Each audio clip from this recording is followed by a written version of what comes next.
নমস্কার।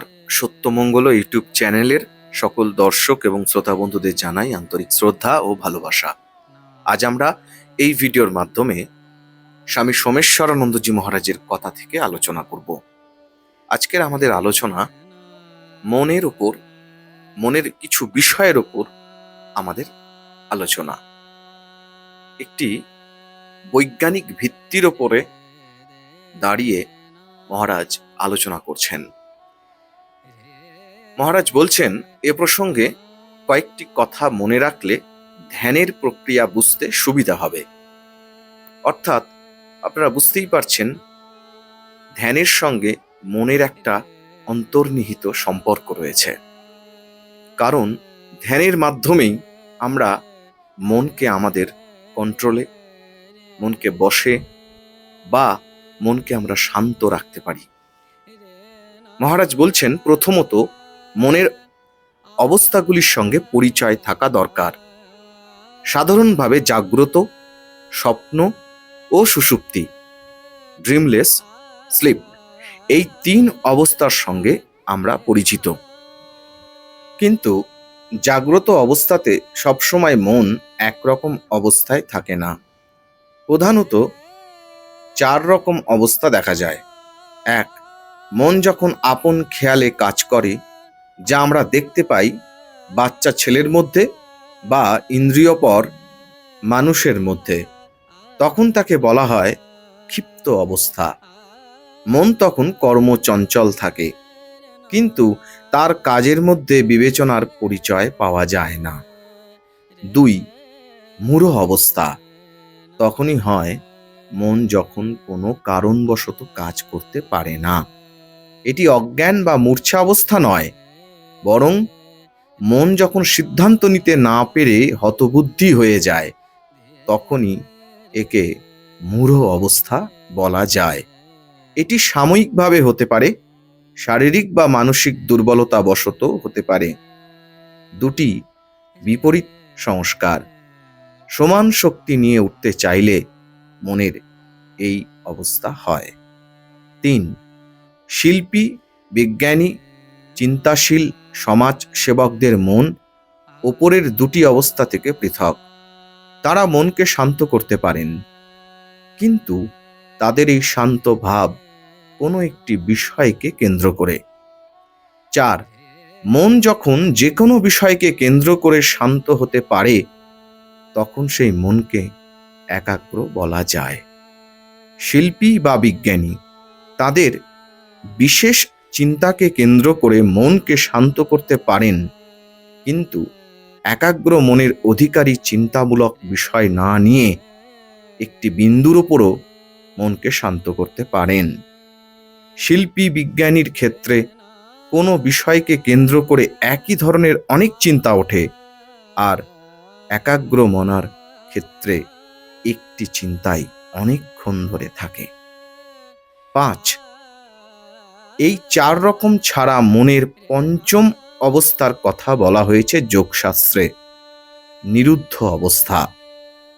একাগ্র অবস্থায় একটি চিন্তাই অনেকক্ষণ থাকে, কিন্তু নিরুদ্ধ অবস্থায় কোনো চিন্তাই থাকে না। তখন চিন্তা না থাকলেও চেতনা থাকে। ধ্যানে মনকে প্রথমে 3 নম্বর অবস্থায় নিয়ে আসতে হয়, পরে একাগ্র অবস্থায় মনের স্থিতি হয়। এই অবস্থারই পরিণামে মন নিরুদ্ধ অবস্থায় যায়। দ্বিতীয়ত, মনকে যখন সাধক 3 নম্বর বা 4 নম্বর অবস্থায় নিয়ে আসার চেষ্টা করেন, তখনই শুরু হয় মনের সঙ্গে সংগ্রাম। এই সংগ্রাম করার সময়ই তিনি সচেতন হন মনের নানান চিন্তা ও সংস্কারের সঙ্গে। ইচ্ছাশক্তির সাহায্যে মনকে শান্ত করার সময় মন বিদ্রোহ করে। মনের এই বিদ্রোহের রূপ ও গতি লক্ষ্য করতে করতে সাধক বুঝতে পারেন কিভাবে এবং কেন মনে বিভিন্ন চিন্তা ওঠে, বাসনা কিভাবে ক্ষুদ্র বীজের আকারে প্রকাশিত হয়ে বড় আকার ধরে শরীর মনের ওপর প্রভাব বিস্তার করে, কিভাবে সংস্কার ও ইচ্ছাশক্তি পরস্পরের বিরোধিতা ও সহায়তা করে। মুক্তি অর্থ বন্ধন থেকে মুক্তি। মনের সংস্কার কিভাবে কাজ করে আমাদের বদ্ধ করে রেখেছে সেটি ধ্যানের মাধ্যমে ধরা পড়ে। তৃতীয়ত, মন শান্ত হয় কিভাবে? লক্ষ্য করলে দেখা যাবে অধিকাংশ মানুষই কাজ করে তার আবেগ, ইম্পালসেস ও সংস্কারের ইনস্টিংক্টস এর ফলে। এজন্যে তাদের খাওয়া, খেলা, পড়া ইত্যাদি যেন যন্ত্রবৎ, মেকানিক্যালে চলে। তারা যখন ইচ্ছাশক্তি, উইল পাওয়ার প্রয়োগ করে তখনও তার উদ্দেশ্য নির্ধারিত হয় তার মনের সংস্কারের দ্বারা। এইভাবে মানুষ নিজের মনের ওপর সবসময় নিয়ন্ত্রণ রাখতে পারে না। মনের ওপর নিয়ন্ত্রণ না রাখতে পারার অর্থ মনের চিন্তার উপর নিয়ন্ত্রণ রাখতে না পারা। ফলে মনে সব সময় চিন্তার স্রোত চলে। ধারণার সাহায্যে চিন্তার এই স্রোত থামানো যায়। তবে এই প্রক্রিয়ার মধ্যে জোর করার, সাপ্রেশন, ইম্পোজ একটা ব্যাপার আছে, যার ফলে এই শান্ত হওয়া স্বতঃস্ফূর্ত নয়। ধারণার সাহায্যে মনকে অনেকটা শান্ত করা যায়, তবে এইভাবে শান্ত করলে মনে একটা সাফল্যের, অ্যাচিভমেন্ট ভাব আসে, যেটি নতুন বন্ধন হয়ে দাঁড়ায়। এমন কোনো পথ আছে কি যাতে মন স্বতঃস্ফূর্তভাবে শান্ত হয়? আপনি যখন নিজের মনকে দেখছেন তখন কি হয়? লক্ষ্য করলে দেখবেন মন তখন নিজেই শান্ত হয়। এটি একটি স্বতঃস্ফূর্ত অবস্থা। যে কোনো জিনিসকে ভালো করে লক্ষ্য করুন, মন শান্ত হয়ে যায়। আপনি যখন রেগে যান তখন নিজের রাগ সম্বন্ধে সচেতন হন, দেখবেন রাগ কমে গেছে। এভাবে দৈনন্দিন কাজে নিজের মন সম্বন্ধে যত বেশি সচেতন হবেন, আপনার কাজ ও চিন্তার উপর আপনার নিয়ন্ত্রণ ক্ষমতা তত বাড়বে।